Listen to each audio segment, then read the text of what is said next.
The way you know if you're ready to process what's going on is if it takes less than about a half an hour. If you're still going an hour, 2 hours, 3 hours to try and get clarity, that means you and or the other person aren't clear enough yet to process what happened and find a resolution. And it doesn't mean that you should just be in a timeout. It just means that maybe it's not with the person who triggered you that you get your clarity.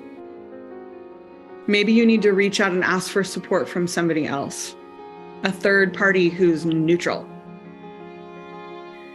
It is not healthy, and the spiritual community is really bad at this, to spend hours of your day emotionally processing with your partner. I don't care how compelling your spiritual community is. That is the biggest energetic vampire of a relationship that I know. If you can't come into a conversation humble, receptive, and willing enough to find resolution in a half an hour or less, you're not clear yet. The reality of the situation is that most people need a neutral third party to talk to before they can avoid blaming their partner. My stance is that I don't want to bring blame energy into my relationship.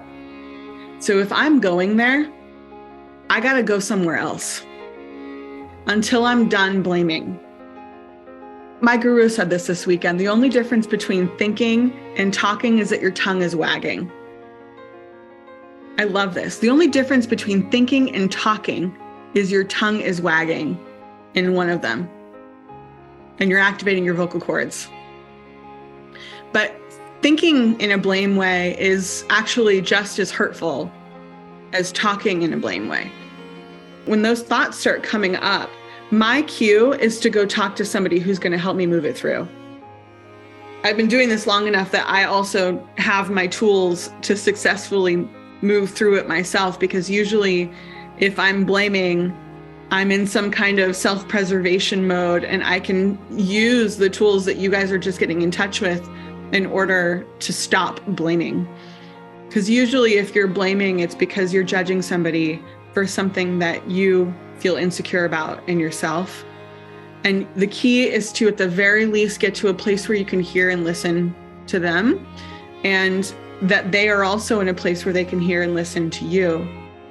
It's complicated, because what if you're clear and receptive, but they're not?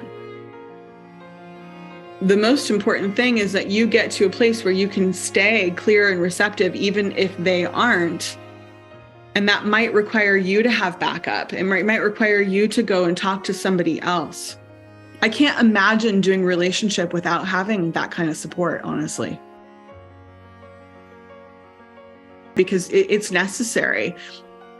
This is kind of a great example and also kind of a bad one, but it's kind of like being in a boxing ring and you and your partner are an emotional ricochet, and then the timeout, and you each go to your corner and you talk to your coach and your coach tells you how to avoid getting the left hook to the side of your head.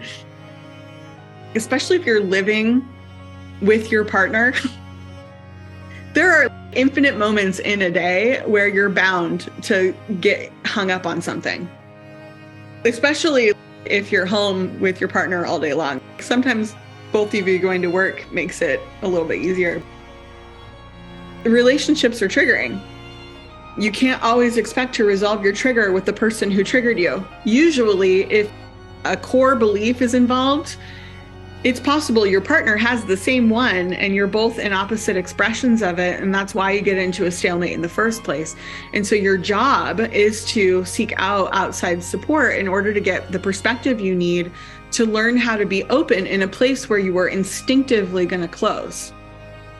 And then one person opening is the pattern breaker. It takes one person to break a dynamic.